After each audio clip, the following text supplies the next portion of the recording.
A 14-year-old girl's shocking confession. Did she kill her grandmother out of mercy or coldness? This heartbreaking case will leave you questioning everything you thought you knew. In a quiet town, where everyone knew everyone's name, a tragedy unfolded that would alter the course of a family's history forever. A young girl, barely in her teens, was arrested for a crime that many couldn't wrap their minds around. A girl who was supposed to be carefree, innocent, and full of potential. Instead, she stood in front of a judge, accused of ending the life of her beloved grandmother. It wasn't supposed to be like this. The grandmother, once the pillar of the family, had been a source of wisdom, of warmth, and laughter. Her love for her granddaughter was unconditional, or so it seemed. Yet, something happened that night. Something that would leave the community divided.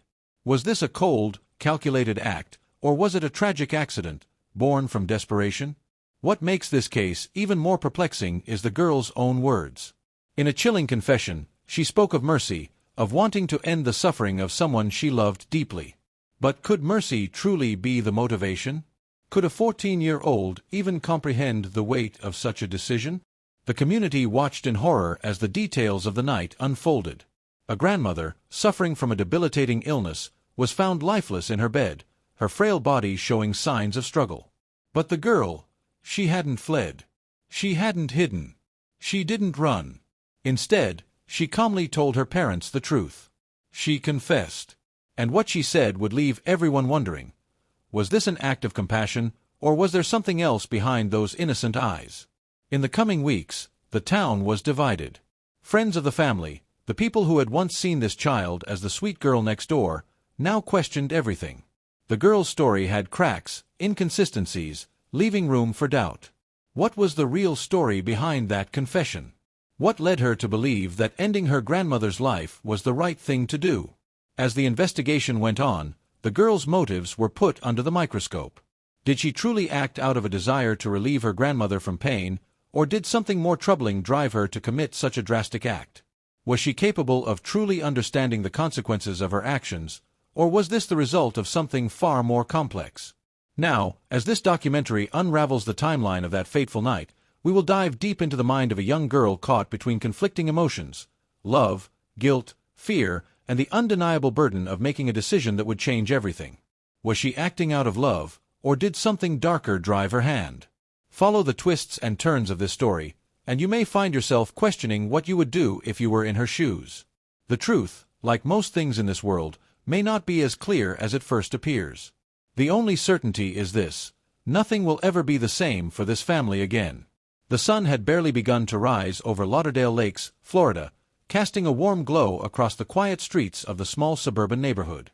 On the morning of May 5th, a peaceful calm hung in the air, unknowing of the tragedy that would soon unfold. Inside a modest home on a cul-de-sac, 79-year-old Yevgenia Koval, a beloved matriarch, was found dead in her living room, her lifeless body bearing the horrific signs of violent assault. The neighbors, accustomed to seeing the elderly woman tend to her garden, knew something was wrong when they didn't hear the usual sounds of her daily routine. It wasn't until the police arrived that the shocking reality began to surface. Investigators scoured the home for clues, trying to piece together the mystery of the elderly woman's brutal demise. But what they discovered was nothing short of chilling. The most unlikely of suspects, 14-year-old Sofia Koval, Yevgenia's own granddaughter, was revealed as the perpetrator. The tragedy shook the community to its core, as the news spread like wildfire. How could a teenage girl, so young and seemingly innocent, be capable of such violence? The investigation revealed a complex web of emotional turmoil, family secrets, and perhaps most disturbing of all, an unraveling bond between the two. For Sofia, who had been living with her grandmother after a series of personal struggles, the mounting pressures of family life, school, and her own inner demons ultimately led her to snap. But what prompted such a dark and violent act remains a subject of intense speculation.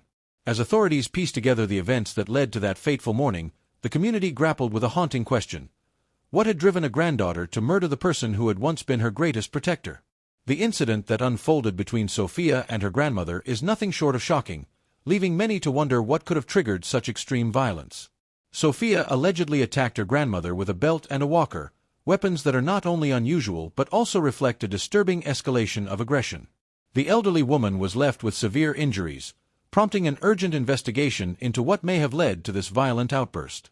On the surface, this may seem like a simple act of aggression, but as more details emerge, it becomes apparent that there might be underlying factors contributing to the attack. Could this violence be the result of a long-simmering frustration or a sudden loss of control? Many question whether Sophia's actions were fueled by personal struggles, perhaps an overwhelming sense of stress, mental health issues, or strained family dynamics. Was she under pressure due to caregiving duties, facing her own internal conflicts, or was there a specific incident that pushed her to lash out? It's also worth considering whether there were warning signs in Sophia's behavior leading up to the attack, moments where those around her might have noticed troubling patterns or changes in her demeanor. Additionally, the nature of the relationship between Sophia and her grandmother could offer more insight into the motive. Were there unresolved issues between them that festered over time, escalating into a violent confrontation? The elderly woman's vulnerability and dependence on Sophia for care could have created an imbalance of power, possibly leading to resentment or feelings of being trapped in a caretaker role. Ultimately, this crime could be more than just an isolated event, possibly representing a larger issue within the family or community that needs to be addressed. Understanding what led to the violence is essential for both legal justice and the healing of everyone involved. Sophia's motive is complex and riddled with uncertainty. On the surface, her statement that she acted in self-defense could suggest that she felt threatened, perhaps by her grandmother's behavior, and in that moment, made a drastic choice to protect herself. However, the chilling line she dropped, "I helped her die, she was already dying," complicates this narrative. The phrase introduces a layer of ambiguity. Was Sophia truly convinced that her grandmother was in the process of dying, either due to illness or age, and did she believe that by intervening, she was easing the inevitable? This could imply that Sophia viewed her actions through the lens of mercy or compassion, perceiving herself as providing a form of release from suffering rather than causing harm. On the other hand, it could be an unsettling justification for a premeditated act, suggesting that Sophia might have seen her grandmother as a burden or was perhaps driven by other, darker emotions. The statement raises questions about Sophia's mental state, her understanding of life and death, and her relationship with her grandmother. Was this truly a matter of self-defense, or did Sophia convince herself that her actions were necessary, even if they were ultimately destructive? This twist in the narrative forces us to consider whether Sophia was protecting herself from an immediate danger or whether she genuinely believed she was offering a merciful release to a loved one who was, in her view, already slipping away. As Sophia sat in front of her father, tears streaming down her face in a flood of remorse, the air between them seemed thick with unspoken words and haunting questions. Her shoulders trembled as she grasped for the right words to explain the unfathomable weight of what she had done. In that moment, we're left to wrestle with the emotions that swirl within the space she occupies, torn between the contrasting elements of mercy and cruelty. On one hand, her tears might seem to signal a deep regret, an acknowledgement of the irreversible act that had taken place. They could be a sign of a broken heart, mourning the loss of something pure, a glimpse of humanity in a moment of desperate, misplaced compassion. It's a common motif in stories of moral conflict, where a person, caught between right and wrong, seeks to justify their actions in the face of impossible choices.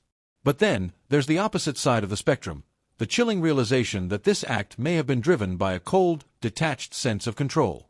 Was Sophia's decision to take such a drastic step born out of calculated cruelty, a decision made without a shred of empathy for the life she had taken?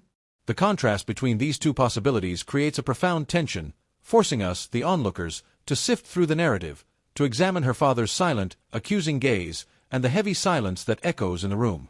Was this crime born out of an overwhelming sense of mercy, an attempt to end suffering, or was it a moment of selfishness, a decision made in a cruel bid for power over life and death? The ambiguity of her tears, the turmoil in her eyes, and the weight of her father's unspoken disappointment leave us to ponder. Can an act of violence ever be justified by the emotion of mercy, or is it always an unforgivable betrayal of trust, regardless of intent? The authorities were taken aback by Sophia's explanation of the events that transpired, as it painted a picture far more complex than they initially anticipated. Her account was a mixture of confusion, fear, and what appeared to be a desperate attempt to reconcile the situation she found herself in. She described the moments leading up to the incident with such raw emotion, highlighting the confusion and the overwhelming sense of being trapped. It seemed almost impossible to imagine how a teenager, someone so young, could have been involved in such a tragic turn of events. Yet, the authorities could not overlook the gravity of the situation, and as they pieced together the details, they were forced to acknowledge the undeniable facts. Despite her age, Sophia's actions, whether intentional or not, had led to a life being taken. The decision to move the case to adult court was met with shock and outrage from many who had hoped for a more lenient approach. The adult court system, with its harsh penalties, was a far cry from the juvenile justice system, and it raised questions about how the law should treat a young person who had made a catastrophic mistake. But the weight of the evidence and the seriousness of the charges left little room for negotiation. Sophia now faces manslaughter charges, a devastating blow for someone still so young, with so much of her life ahead of her. It was a consequence that not only marked the end of her childhood innocence but also opened the door to a future filled with legal battles and uncertain outcomes. The decision to pursue manslaughter charges underscored the severity of the situation and the legal system's determination to hold individuals accountable, regardless of age, for their actions. For Sophia, it felt as though her entire world had come crashing down, and the road ahead was a daunting and uncharted one. As the courtroom drama unfolds, the questions surrounding Sophia's actions remain at the forefront of the debate.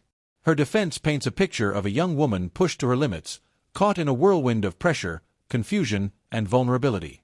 Was her decision truly one of survival, or was it the result of poor choices driven by emotional turmoil and immaturity? The prosecution, on the other hand, argues that accountability is key, highlighting the consequences of actions that can't simply be brushed aside due to age or circumstance. The tragedy of Sophia's case isn't just about what happened, but what it signifies about the struggles young people face when they are caught between adolescence and adulthood. Is it possible that the system failed to provide the right support, or was Sophia simply a young mind unable to see the gravity of her decisions? These are questions that will likely continue to haunt the case long after the final verdict. What do you think? Was Sophia justified, or was this a tragedy of a different nature? Comment below with your thoughts, and don't forget to like and subscribe for more real-world stories that make us think. Your voice matters in this conversation.